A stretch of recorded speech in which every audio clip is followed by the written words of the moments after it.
is bigger or longer than the ruler, he will drop it back into the stream.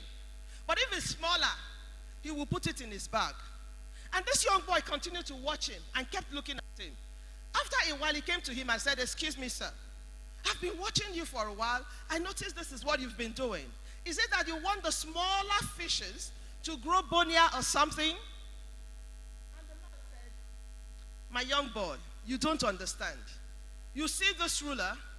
This is the size of my frying pan.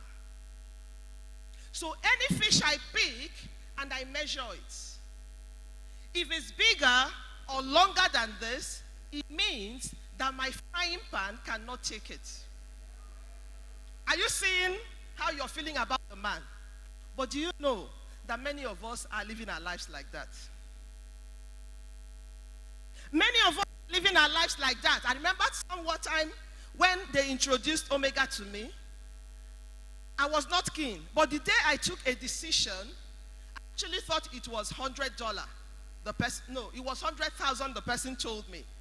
And I had 100,000. But when I called the person, he said, "No, it's just $100. It's about 60-something thousand." That's what I mean by frying pan mindset.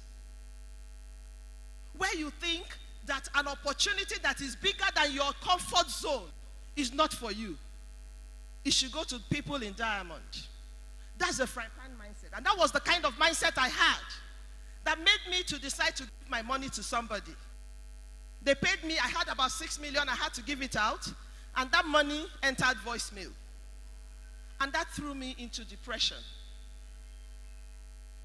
For 2 years, I couldn't get myself to do anything. But all the while, I was angry. That's why I'm telling you this story. Thinking that what kept me stuck was the people holding my money.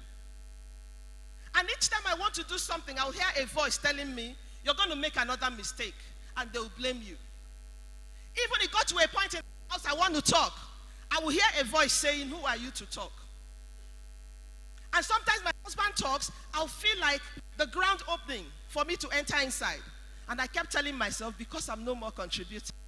Until one day I voiced it out. He said, "No, I never meant anything like that. I know the person I married." In other words, it was my own low self-esteem. It was my own invisible barriers that were stopping me. But I never knew this until Mary Morrissey of Life Mastery Institute showed me that it was not any of those things that were keeping me stuck. That the only thing keeping me stuck was my thinking about all those situations. And for many of us that are here looking at me, that's the same thing I'm telling you today. Some of you will say, "Oh, it's my husband. Oh, it's my wife. Oh, it's the economy."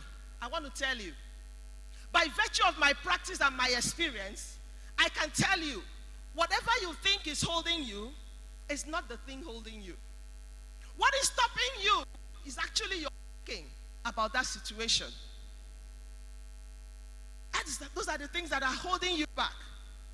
To buttress that story, I want to tell you another story about an elephant. In India, they use elephants as beasts of burden because they worship cows. And so they use elephants to carry